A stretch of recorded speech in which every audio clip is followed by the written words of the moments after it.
incarner la paix. Nous recevons ce soir l'opposant et ancien Premier ministre congolais, Matata Ponyo. Bonsoir. Bonsoir. Vous publiez Politique économique dans un pays en développement aux éditions Espérance. Alors avant d'aborder ces thèmes, l'actualité, c'est aussi votre condamnation pour détournement de fonds publics en mai 2025. Depuis, vous avez fui la RDC. Pourquoi, monsieur Matata Ponyo? D'abord, je dois préciser qu'en ce qui me concerne, du point de vue du droit, je n'ai jamais été condamné.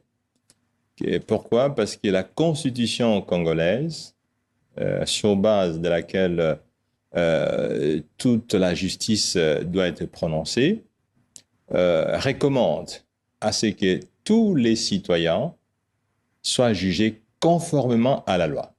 Et ça n'a pas été le cas. Et ça n'a pas été le cas. C'est ce que vous dénoncez aujourd'hui, mais pourquoi avoir fui? Non, il faut d'abord comprendre que si quelqu'un n'a pas été jugé, il a le droit de se protéger.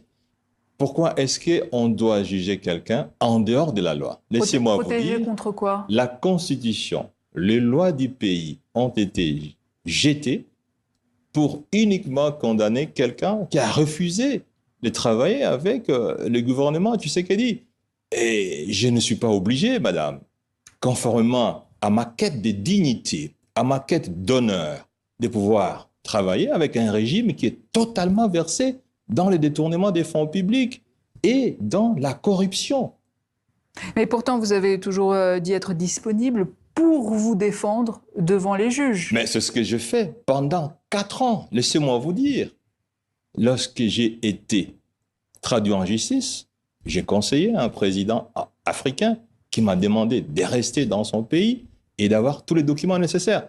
J'ai refusé parce qu'ayant investi dans la dignité, dans l'honneur des hommes politiques intègres en Afrique, je ne pouvais pas me soustraire de la justice. Est-ce que vous je suis venu comptez saisir d'autres instances judiciaires? Mais écoutez, madame, je crois que ce procès se rouvrira et la vraie justice sera donnée un jour. Parce que ma dignité et mon honneur ne peuvent pas être traînés dans la boue par des juges. Imaginez-vous que je n'ai été jugé que par des gens qui appartiennent à une tribu du président de la République. Le premier juge, il était du Kasaï. Le deuxième juge, il était du Kasaï.